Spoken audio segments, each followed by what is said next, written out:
সেনেগালের রাজধানী ডাকারের পূর্বে অবস্থিত রুফিস্কের এই আবাসিক এলাকাটি বিখ্যাত হয়ে উঠেছে।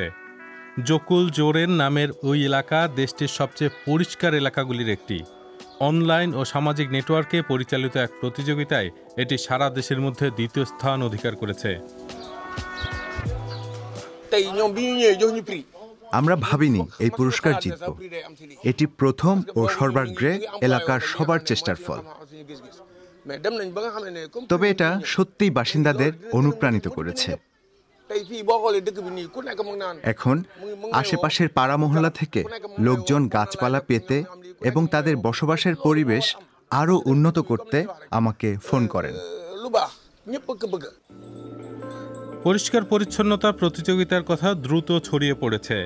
থিয়েসের কমিউনিটি অ্যাক্টিভিস্ট শেখ টিজিয়ানি ফল এলাকার মানুষদের তাদের আশেপাশের এলাকা পুনর্গঠনের জন্য উৎসাহিত করছেন। অনেক জায়গায় তিনি আরও কিছু করার এবং আরও সবুজায়নের সম্ভাবনা দেখছেন। ডাকার থেকে প্রায় ৬০ কিলোমিটার পশ্চিমে থিয়েসের লামিপাড়ায় তার বারান্দায় টিজিয়ানি গাছের পরিচর্যা করছেন। বেশ কয়েকজন প্রতিবেশীর সঙ্গে মিলে তিনি তার এলাকাটিকে এমনভাবে সাজিয়েছেন যে এলাকাটি সেনেগালের সবচেয়ে পরিষ্কার এলাকার পুরস্কার জিতেছে।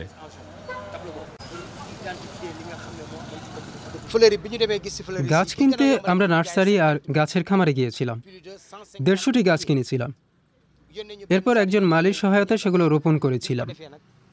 কাজ শেষ হওয়ার পর পথচারীরা পরিবর্তন দেখে অবাক হয়ে গিয়েছিল আর ছবি তুলতে শুরু করেছিল।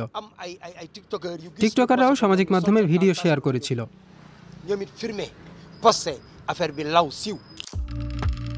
প্রতিযোগিতার আগে স্থানীয়রা শুধু প্ল্যান্টারগুলিতে সবুজ গাছই লাগাননি, তারা সম্মুখভাগ পুনরায় রঙও করেছেন আর বর্জ্য ব্যবস্থাপনা উন্নত করেছেন।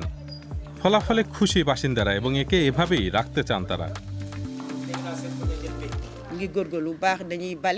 রাস্তাঘাট পরিষ্কার রাখা এবং ফুলের যত্ন নেওয়ার জন্য আমরা যথাসাধ্য চেষ্টা করি, কিন্তু এটাই যথেষ্ট নয়।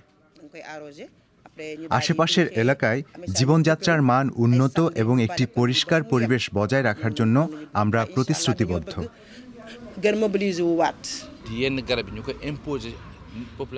আমি মনে করি আমাদের ফলের গাছ লাগানোর দিকেও মনোযোগ দেওয়া উচিত এবং সচেতনতা বৃদ্ধি অব্যাহত রাখা উচিত।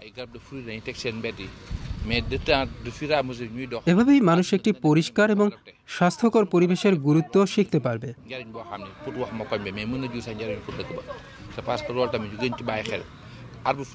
এর পাশাপাশি তারা বুঝতেও শিখবে যে গাছপালা ছাড়া জীবন অসম্ভব।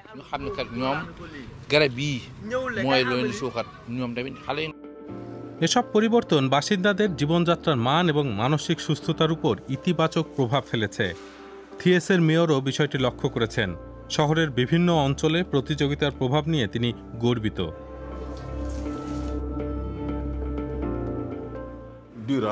ফাইনালের প্রস্তুতির সময় এলাকাগুলো সুন্দর করে সাজানো হয়েছিল, কিন্তু পরে অনেক এলাকায় সেটা ধরে রাখা হয়নি। তবে লামিতে সৌন্দর্য রক্ষা করা হচ্ছে। সেখানকার বাসিন্দাদের সেই চেষ্টাটা আছে। প্রতিদিন সকালে কাজে যাওয়ার সময় আমি ওই পথ দিয়েই যাই। আমার খুব ভালো লাগে, কারণ রাস্তাসহ সব বাড়ি একই রঙে রং করা হয়েছে। রাস্তার ফুটপাত সত্যিই সুন্দর, অসাধারণ। অন্যদের অনুপ্রাণিত করতে ওমার ডিওপ সামাজিক মাধ্যমে নিয়মিত ক্লিপ পোস্ট করেন। এলাকা পরিষ্কার পরিচ্ছন্ন ও সুন্দর রাখতে এবং ভবিষ্যতে আরও পুরস্কার জিততে তিনি দৃঢ়প্রতিজ্ঞ।